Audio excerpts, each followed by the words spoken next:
Sa gitna ng walang kasiguruhang lagay ng ekonomiya, maraming Canadians daw ang naghihigpit sinturon ngayon. Ayon sa bagong survey mula Angus Reid Institute Miyerkules, kinamusta rin ng Omni News ang komunidad sa Toronto upang alamin kung paano sila nakakasabay sa gastusin.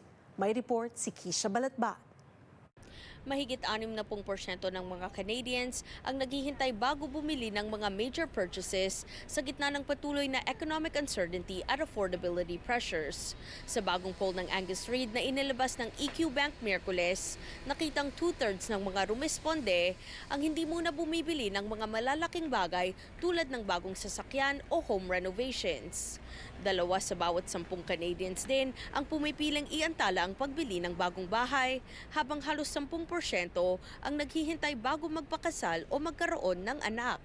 The economy, all things considered, has been remarkably resilient, but it is not generating the kind of incomes that allow people's standard of living to grow in tandem with inflation. Real incomes are not growing. Ayon sa ekonomistang si Livio Di Matteo, hindi niya ikinagulat ang resulta ng survey. I think everyone is basically concerned about cost of living. That has been, especially food, rent, etc. Those prices have gone up, and although we are told that inflation is down, those prices have not gone down. They are simply continuing to increase, but at a slower rate.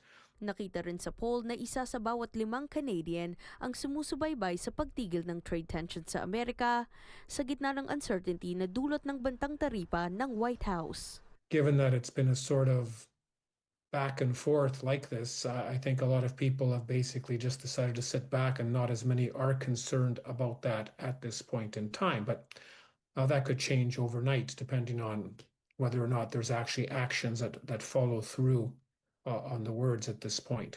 Samantala, bilang paraan sa pagbabawas ng gastusin, ilang Canadian din ang nagsabing nagtitipid sila sa insurance ayon sa poll ng Leje para sa TD Insurance. Halos isa sa bawat 3 rumesponde ang nagsabi na bukas silang bawasan ang kanilang coverage para lamang makatipid. Para naman sa mga Pilipino, mas nababahala raw sila sa epekto sa pang-araw-araw na bilihin. Mahal masyado ang mga bilihin ngayon. Kahit gaano ka magtipid man, kulang pa rin. Kaya nahirap. We check all the flyers and price mat all the time. If sample no price is cheaper and then they don't have it, we need to get some rain check or whatever to save money. Bawas sa kain sa labas, kumare. Tapos lakad, imbis na magtitisi, minsan kung kaya mo maglakad, lakarin mo na lang, di ba? Ganun. Yung mga ganun. In terms of yung mga wants ko, pwede ko naman rin siyang bibilhin, kaya lang sa tamang panahon na, for example, pag December, kailangan ng bagong damit, doon na lang ako bibili, hindi na lang yung bili ka na lang bili kung anong gusto mo. So kung may okasyon, doon na lang ako bibili. Kisha Balatbat, Omni News, Toronto.